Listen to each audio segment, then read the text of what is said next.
E a gente repercute agora esse recente anúncio da judicialização dessa decisão do governo de levar esse decreto do IOF ao Supremo Tribunal Federal com o presidente da Federação das Indústrias do Estado do Paraná, a FIEP, Edson Vasconcelos, que eu tenho o prazer de receber aqui no CNN Money. Muito boa tarde, Edson.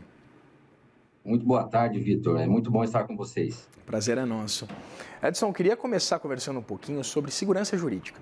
Isso porque tem essa discussão acerca, né? O governo agora defende que um projeto de decreto legislativo para derrubar um decreto presidencial seria inconstitucional. Agora a gente leva uma discussão que deveria ser tomada, né, do ponto de vista político, na seara, no ambiente político, na arena política, para a arena jurídica. O que isso impacta, né, uma decisão como essa do governo, do ponto de vista exatamente da gente garantir para o investidor uma certa calmaria e uma previsibilidade para os investimentos e, evidentemente, também para o fazer negócio aqui no Brasil? Bom, Vitor, nós estamos passando por um período muito turbulento.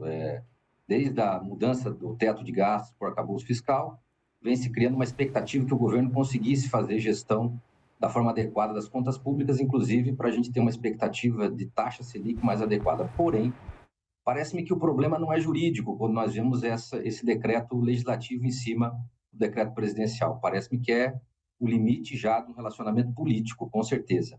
A constitucionalidade desse tema, em outras situações, acredito que não seria nunca o problema. Mas sim, quando a gente fala de previsibilidade, veja só, nós estamos falando de um tributo regulatório, que não faria sentido nenhum nesse momento nós falarmos de regulação de câmbio, de seguro ou de crédito, para trazer dele um processo arrecadatório sem cumprir, inclusive, a temporariedade tributária. Isso nos preocupa muito. Nós vivemos e precisamos de previsibilidade. E ao longo desses últimos anos, deste governo, parece-me que o passado já ficou incerto, inclusive na questão tributária. Isso nos preocupa. Agora, sabendo que, então, o governo também entra com uma ação, a nossa preocupação, inclusive, é entender se o ministro Alexandre de Moraes vai fazer a compilação das duas ações, a do PSOL e da própria AGU, ou fará de forma em separado. Nós entramos com a amicus curiae na ação do PSOL e esperamos contribuir tecnicamente para mostrar que a jurisprudência não permite que haja a compilação de um tributo regulatório para arrecadatório. E essa informação que você traz, Edson, é bastante relevante, né, desse ingresso como parte interessada nesse processo. E eu queria entender o que a federação pode argumentar e, de fato, oferecer como arcabouço argumentativo durante essa discussão. Principalmente na questão de um tributo que é regulatório para uma posição arrecadatória. Isso é fato, e nunca foi negado pelo próprio governo federal, que ele não está pensando nesse tributo como algo que venha regular um momento político ou econômico. É sim fato público e notório que ele está usando isso para cumprir sua meta fiscal do ano de 2025.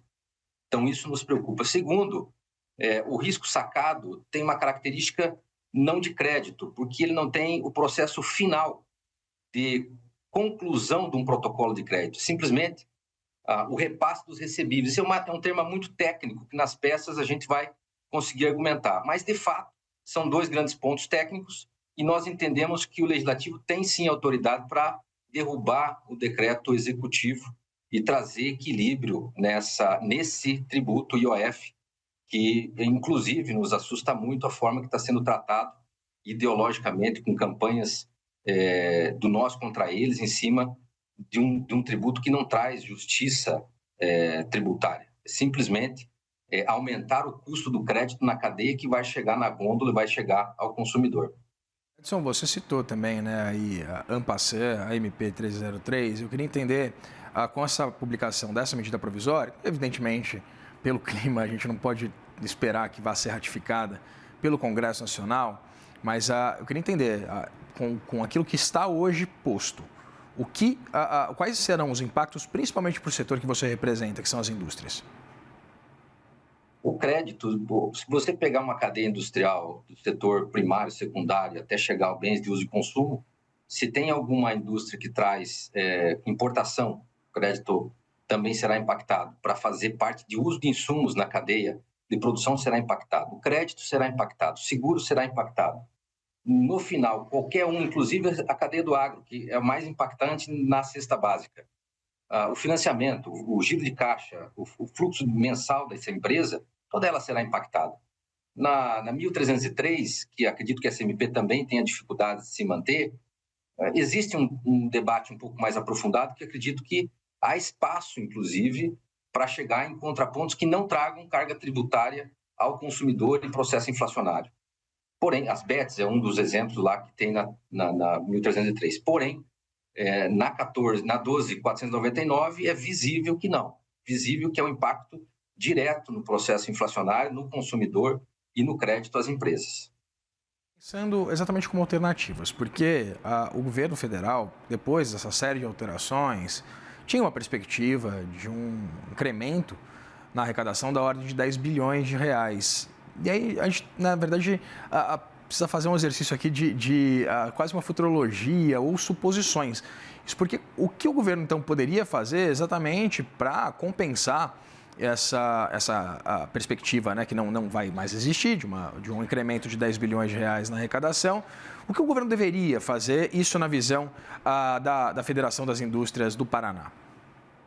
O governo tem outros caminhos e quando o governo traz a imprensa que vai cortar saúde e educação, é quase uma ameaça.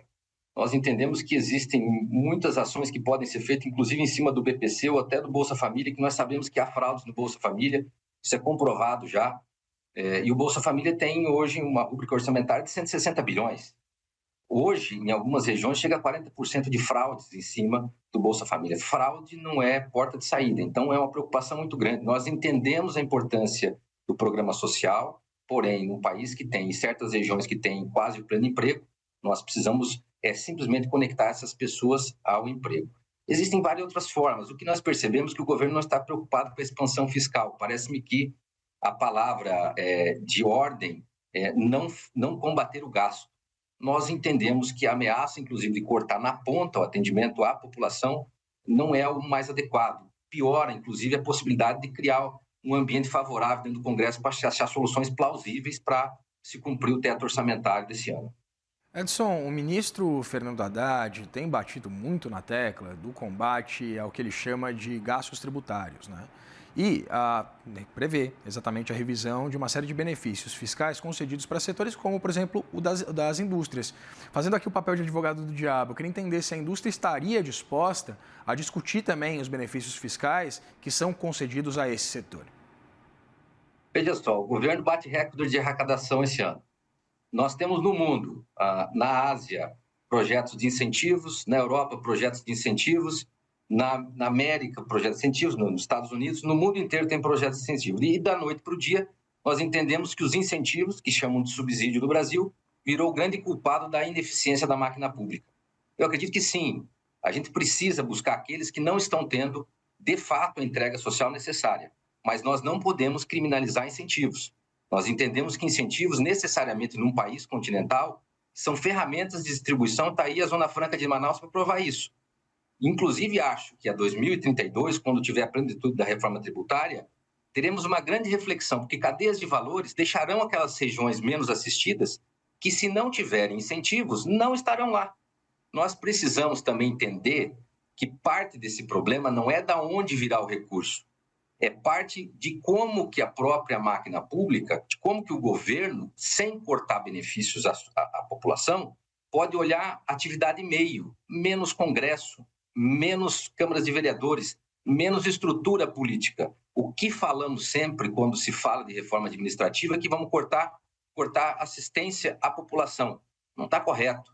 Eu acho que sim, em algumas situações, algumas isenções terão que ser revistas. Mas nós temos que perceber que nós estamos, desde o início desse governo, vendo uma escalada da carga tributária sendo aumentada e não é feito nada na outra ponta, inclusive para criar um mínimo de ancoragem para reduzir a carga da nossa taxa Selic. Nós entendemos que sim, pode em algum momento ser trabalhado alguma revisão de incentivos, mas também precisamos que haja, do outro lado da rua, do Congresso, do nosso Executivo, também haja um trabalho enorme aí de rever a sua expansão fiscal. Citou, né, a taxa Selic, a gente acompanhou essa última decisão do Comitê de Política Monetária de elevar a taxa básica de juros para 15% ao ano. A gente sabe o quanto uma taxa de juros é nociva para a indústria. E eu queria, na verdade, essa análise sua, Edson, a respeito, é evidente, da atuação do presidente do Banco Central, Gabriel Galípolo, e de toda a diretoria do Banco Central, com pelo menos essa atuação, né, autônoma, garantida, e, evidentemente, também aquilo que impediria o Banco Central de reverter essa tendência e começar, assim, a discutir um corte, né, o início do ciclo de cortes nas taxas básicas de juros. Nós estamos falando de causa e efeito. O efeito da taxa Selic é necessariamente visível, todo mundo está sabendo. No final do ano passado, quando se esperava um encaminhamento para ter uma ancoragem adequada para poder ter uma previsão de redução da taxa Selic, o governo vem com uma tese de redução do aumento do IR, que tem que acontecer em algum momento, mas nós não podemos confundir justiça tributária com carga tributária total. Nós estamos num teto de carga tributária total que está ruim para todo mundo. Então, não é pegar quem está ruim e jogar para ser muito ruim. Nós precisamos entender o tamanho da estrutura da expansão fiscal, se estamos batendo recorde de arrecadação. Se nós temos condições de perceber de forma minimamente adequada como ancorar a expectativa da taxa Selic, não é discutindo o que o Galípolo está fazendo, mas sim as consequências que estão fazendo o Banco Central tomar essa ancoragem. Esperamos que tenhamos alguma posição e não só de simplesmente ser o discurso do nós contra eles. Isso está ficando ruim. Então, algumas propagandas políticas partidárias que estão gerando um nós contra eles muito pesado. E nesse momento, principalmente quando se fala do IOF, não existe nem neste momento uma redução de carga tributária. É aumento de carga tributária para todo mundo.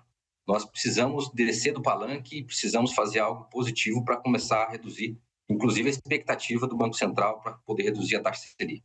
Edson, como é hoje o diálogo com o ministro responsável, evidentemente, por essa interlocução com o setor, né, que é o vice-presidente Geraldo Alckmin? Como é que é esse diálogo? O vice-presidente, ele escuta as demandas do setor? Eu acho que escuta, mas ele escutar não necessariamente, eu acredito que ele tenha condições de, dentro do governo federal, fazer alguma coisa. A Nova Indústria Brasil é um protocolo que traz a indústria para o patamar de debate que ela precisa estar. No mundo, está todo mundo percebendo que as políticas industriais são as que trazem ou retomam a parques industriais, como os Estados Unidos está mostrando agora, retomam a possível distribuição de renda de forma adequada. Gera PIB per capita, a indústria é importantíssima. Mas quando um projeto como a Nova Indústria Brasil não tem conexão nenhuma com a carga tributária total, o governo não produz. O governo também não vai induzir, na minha perspectiva, novos mercados. Eu acredito que o governo tem que dar ambiente. O que é o ambiente? É infraestrutura, questão tributária, burocracia, é conseguir mostrar que a economia é feita de CNPJs e CPFs. Quanto melhores estiverem as empresas, quanto melhores estiverem os CPFs, melhor estará a economia. O Estado estando maior não é economia. Na verdade, o Estado vive de parte da economia. Nós precisamos, de fato, ter uma política, uma nova indústria Brasil, que traga resultados de desburocratização. Em 20 anos, a China refez toda a sua infraestrutura e entrou na economia de mercado. Em 20 anos, no Brasil, a gente não consegue tirar um licenciamento ambiental. Então, nós precisamos destravar, nós precisamos que o Brasil entre, com certeza, no metabolismo mundial, quando nós falamos de economia de mercado. Conversei aqui com o presidente da Federação das Indústrias do Estado do Paraná, FIEP, Edson Vasconcelos, a quem eu agradeço pela disponibilidade e por essa conversa aqui no CNN Money. Eu que agradeço o espaço. Até mais.